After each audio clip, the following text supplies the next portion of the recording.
So welcome to another Empty Mountain video.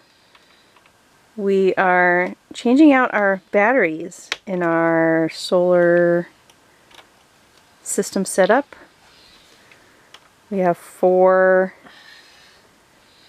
12-volt batteries, 12.4 volt batteries? 12.8 is what they're called. 12.8. Lithium iron phosphate. Power Queen. And it's good to switch them out and like rotate them. So we've charged these with the charger. Well, right? So what happened is we had one set of batteries hooked in series to make them a 24 volt battery. This is a 24 volt system. And I kind of wanted at some point to potentially have a bigger battery bank, to have two basically 24 volt batteries if you hook the two 12 volts together, just so we have more storage at some point. And I wanted the batteries to be as close to life cycles as we can. So we bought a new pair of batteries last year and so now we're just, but I don't want to hook both batteries into together and run them simultaneously. So what we're doing is just every once in a while swapping out the battery pack. You can see, look, we put little these guys are a team and then these guys are a team, so they'll just stick together. But I don't want to like hook them all up yet. We're using the 12 volt power to run our pump and stuff, so this is the solution that we came up with. But at some point, like, this system can take all four I mean, we could have more batteries. Yeah, 100%. Yeah. So there's a couple ways to do it. The way we would do it is to basically hook these up just like this. So this would be hooked in series. So this is essentially one 24 volt battery. Yeah. This would be one 24 volt battery. And then you have to hook those up together in parallel. So they don't, like, it doesn't run through all of them. They, yeah, you hook them up in parallel and then into the machine. And that was originally my plan, and then I decided not to do that yet. We might do that at some point. Right now, this is meeting our needs for like what we use and what our draw is. You know, we're kind of, right now it's like the end of June, so we're starting to hit the stride where, you know, we get plenty of sun to charge the batteries, run all of our stuff. But in the spring and in the fall, you know, we need to run our generator to power up the batteries about every, like, once, you know, when it's cloudy out, we need to run the generator like maybe once every 2 or 3 days. 3 days for an hour and a half. I mean, so it's really not a whole lot that we need to do there. So we just run the Jenny for a little bit when we need to. But right now, and probably for at least a couple months, we'll have enough sun coming in here in western Montana to charge the batteries. We run our little small fridge here off of it. We've got a cell booster that runs off of it. And of course we charge our devices and our batteries for our tools and stuff that we have. So those are our main draws for power. It's not a whole lot. And we have 2 lamps. We now have 2 lamps. We just upgraded to a second lamp upstairs in the loft. So we have 2 lamps too. Oh, we have the outside lights too. Oh, that's right. Oh, we have so many upgrades. Go show them the outside lights. Oh, but we have no juice right now. Maybe if Nicole talks with you long Maybe if I'll just keep talking Mike switches out the batteries. So yeah, we use one of these batteries we take now out to our new shower house, and that runs the water pump for the shower. So that's pretty handy. And then we have another battery just kind of hanging out. So it's good to switch them out and just keep them in use, and we're trying to learn how to be good battery owners take good care of our batteries. You know, they're not inexpensive, you know, so, and they're what we run on, so it's important to take good care of them. And so we're learning, and thankfully Mike has spent a lot of time, especially the first year we moved out here. So we'll be out here 2 years in just a few days. So July 1st will mark our 2-year anniversary when we bought the land and moved out here. So that first year he was investing a lot of time and energy in figuring out how the heck to run on solar. Because that's what we have out here. So we're off-grid, and we have 2 PV panels outside that we rotate around with the sun, and yeah, learning how to be off-grid, and these batteries have been great. We've been happy with them. And yeah, these are good little batteries, and one of the reasons we ended up buying batteries last year, the second set, is because they went on sale and it was a great price, and now they're even less expensive.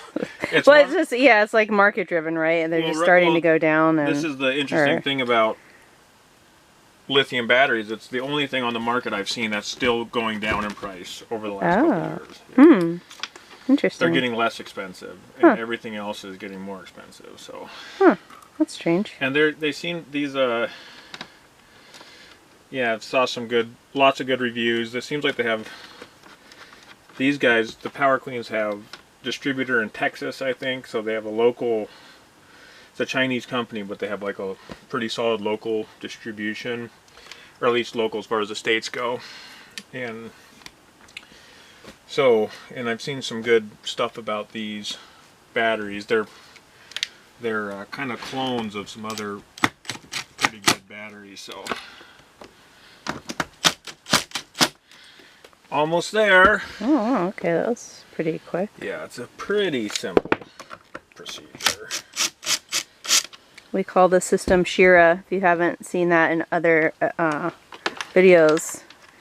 Because, yeah, Princess of Power, because of like Power Queen batteries, and then, you know, an ode to our childhood. Shira, Princess of Power was a cartoon. So we're like, how's Shira doing? You know, if we're curious about where our numbers are at with our battery power and stuff. Shira's been a good machine. We got our first machine we wound up having to send back. It wasn't a great machine. Not what we needed, and so this is our second setup. So sometimes you just have to go and do a thing and learn that that's not the thing you need. You have to get a different thing. Okay, so this is breakers. Here's our PV breakers, which we're not receiving any PV power right now, but I just wanted to So in the morning when we get sun, it'll be on. Okay. And now this thing is our battery breaker, so it's not running through this. We'll click that guy on. It'll engage. We've got our little take a minute to fire setup. up. We have our translation here. It was like Shira tells us these numbers, which is basic nonsense. That's a volt. This is how many you know, volts. I mean, it's, yeah, How many volts are? That's the voltage. Okay, it's not nonsense, but Might as well be. This is Nicole translation over here. Oh, look, there's light. Oh, we could plug in the outdoor lights, eh? Yeah, I get it. Oh dear. Can't take her anywhere.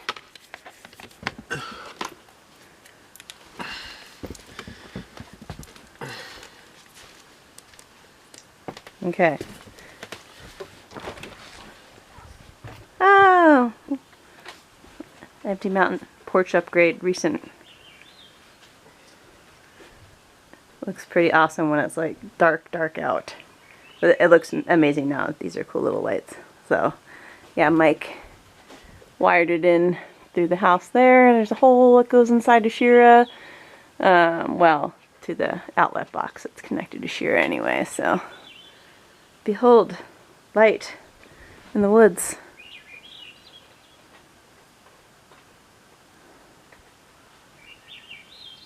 Hopefully the camera, you can hear that. That's the Swainson's thrush. That bird. It's like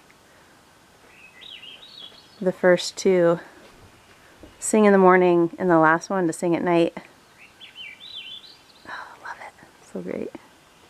Well, it's got a friend. There's two of them.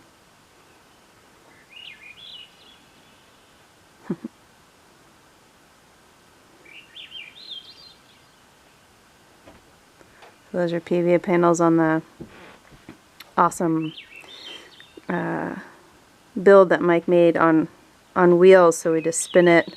Right now it's, facing the west, and we'll spin it around to catch the eastern sun in the morning. And then we just kind of rotate it like a sunflower. Just follows. We have a track the light across the sky. It's pretty cool. Really is important here in this canyon to help us maximize our light. The battery powered light source. So, all right, we good to go? Awesome. All right, boom, done. Show them our little Coleman. Oh, you're done. No, I'm still filming. Show them the little Coleman lantern we built. The Coleman lantern. Oh. Mike's being wonderfully inclusive by saying we. This is an old lantern, like an oil lantern. We got it at like an antique old. I think it's white gas. Oh, white gas. Okay. But it's from the early 1900s, I think, is what maybe 1930s, early 1919, maybe something like that. And Mike spent a long time converting it into a lamp, like wiring it up. And there's these little candelabra lights on here, and he made also these are chainmail. The really cool weave that he did for these. So there's two. There's one on each side. Japanese 4-in-1 chainmail weave. Japanese 4-in-1 chainmail weave. And then this is our fancy shade called a piece of cloth. You're not supposed to show Oh, I'm the part we have. Well, it's real, babes. I mean, it's true. I'm not pulling our punches around here. But yeah, no, it's super cool. We love that. We just got this at a flea market too. It's one of my new favorite things. Oil lantern. All right. Okay, goodbye, everybody. Arch, you want to go outside? We'll throw this